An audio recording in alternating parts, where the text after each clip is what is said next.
Hello, my friends. Welcome to the final video of the year. Can't believe I'm saying this because it really took some hard work and dedication and consistency to get through to this day. But I think you are going to be watching this video on the very final day of the year, and it's also the final video of 2021. Anyway, that is a big deal for me. That doesn't really matter for you, but thank you for anyone who has been with me throughout the whole year, maybe through the years before that even. Thank you so much for being here, supporting the channel, supporting the content that I put out here, and just being present with me here and showing engagement and love for what I put out in the world. Anyway, wanted to get that out because that's just what I'm feeling right now. I'm in the holiday spirit. Anyway, today's video is not related to that. We're not going to do like a recap of the year or anything like that, but we are going to be talking about something that I've fallen in love with in a way, and that I feel extremely passionate about these days, and probably going into the new year, this is also going to be something I'm going to be focusing on more and more in my professional life, personal life, and also you're going to see the reflections of this in my content as well. So for anyone who's been around in the past month or so, you've already probably realized that I am really into Web3 and NFTs, and also in fact working with an NFT collection as the lead marketing person. Anyway, so with all that said, today's video topic is going to be my observations so far about the differences between marketing in Web2 and marketing in Web3. So if anyone doesn't know what Web3 is, I'm not going to explain what it is in this video. So if you're unfamiliar but kind of curious, then I'm going to just encourage you to go ahead and do a little Google search about it, maybe then come back to this video. But in general, you don't actually need to know the definition of what Web3 is to understand this video. It is just what we are heading towards. It is where I guess companies, organizations, brands are moving towards, and very fast. So this is something I talked about in the previous videos. If you want to catch up, do that. But anyway, I want to cut this short. I am going to be talking about the differences between Web2 and Web3 marketing. And particularly, I'm going to focus on 4 core differences that I've so far observed. So if you work in Web3, or if you are involved maybe, and if you have other opinions or different observations so far, do let me know in the comments below, because it's not like I am the ultimate, educator on this topic. These are just my observations so far. And I'm sure that once I get more and more involved in Web3 companies, businesses, groups, I'm going to have more observations and more things to kind of share with you, reflect upon, and talk about. And before we get into it, I want to thank the sponsors of this week's video, which is Ninja Squad NFT. Ninja Squad is an NFT collection with the mission to bring together a global community of NFT and crypto traders and experts. And there's a lot of utility that comes with being a Ninja Squad NFT holder, such as education, curated news from experts in the industry, drop calendars, whitelist opportunities, giveaways, educational material, tools that are being developed as we speak right now. They will be launching a token in January 2022.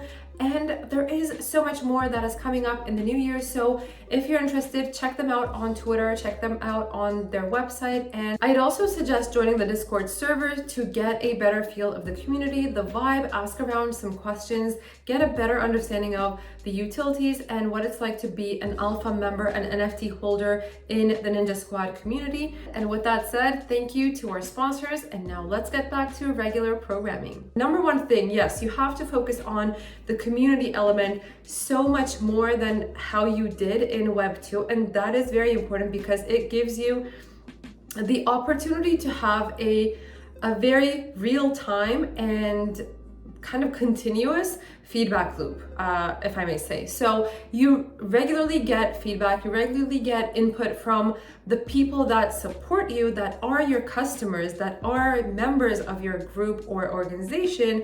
And because they give you direct real-time feedback, you can really kind of take a step back and say, okay, this is how I planned to do something, but the community is telling me otherwise, and their opinion is much more important than what I think is going to be good for them. So let me take a step back and change the way I was doing things. So I think this is one of the biggest futures of Web3.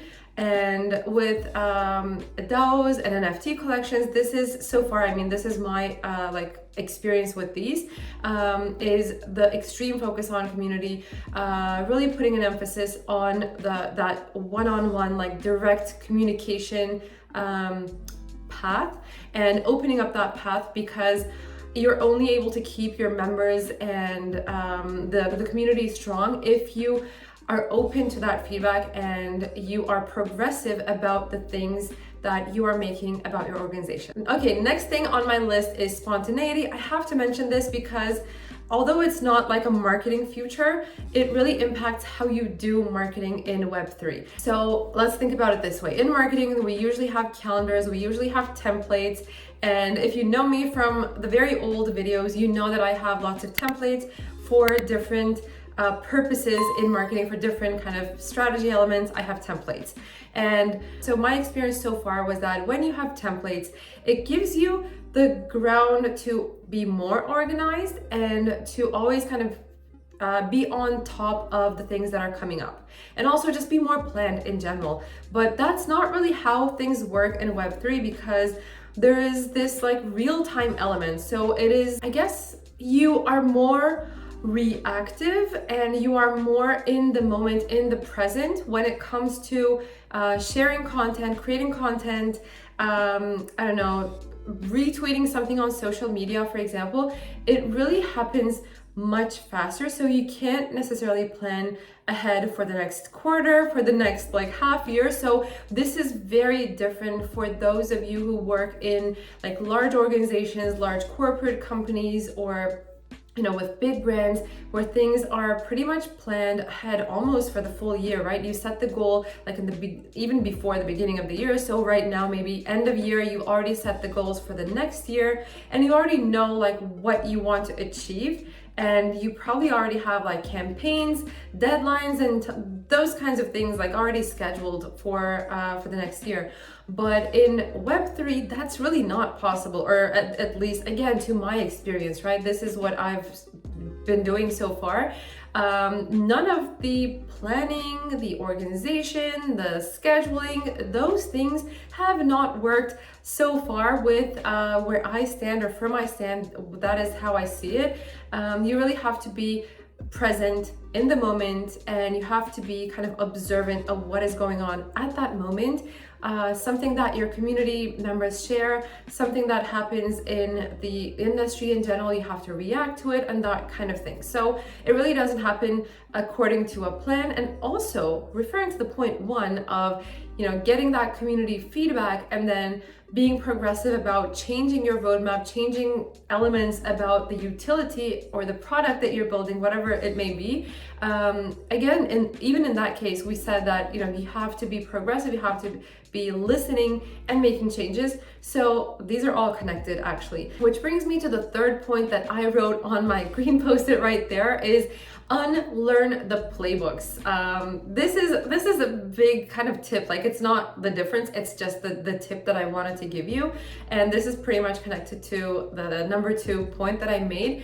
I am really trying to unlearn the playbooks that I had for marketing, because it was different. And playbooks means basically the way of doing things, the steps that you take when you start a new job, when you start to build out a campaign, or when you start to think about a strategy, for example. I am basically right now trying to unlearn what I've learned from my past experiences, because none of that, or majority of that, does not apply to this new world of Web3. And honestly, there is no playbook that can tell you how to do things in Web3. It is a fresh new slate. And we are, as the players, as the actors in Web3, We are creating it right now as we speak. This is how things are being created. No one is kind of handed a playbook, a guidebook to do things a certain way. It is all done by experimentation. So that is, again, something else I wanted to bring up. And the final point I want to talk about is networking. And this, it's not to say that it wasn't important in Web 2 or the current way of doing things as we know it, but it is so much more important in Web 3 to, again, at least to my experience. I have been meeting people like crazy, and it is on all kinds of platforms, particularly Twitter and Discord. I mean, again, if you watch the previous videos about NFTs, you will have realized that those are the channels that I keep talking about or referring to.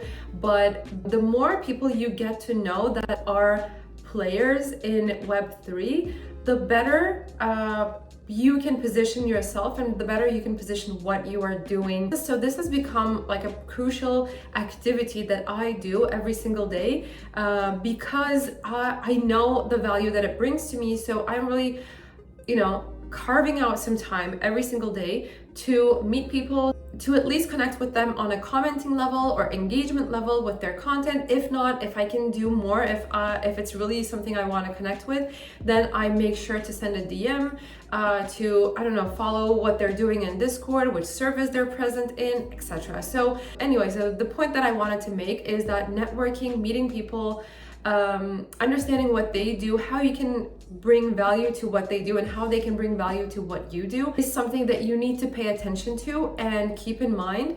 And it becomes a core activity that you need to focus on and incorporate in your day-to-day activities.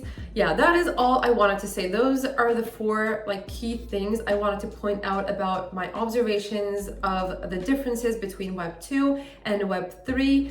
As a marketer, or from a standpoint of a marketer so far. And this doesn't only apply to marketers, it really applies to a lot of other roles in the space. But yeah, these have been my observations so far that I wanted to share with you. Hopefully this was insightful and helpful. Thank you so much for watching this video till this point. If you did, please don't forget to hit the like button, subscribe to the channel for more videos on marketing, future of work, and Web3 and NFTs. I have so much good content planned and coming in the new year, so hopefully you stick around for all of that goodness. And thank you so much once again for watching this video. I really appreciate you. Hope you have an amazing new year. I will see you in 2022. Take care, guys. Bye bye.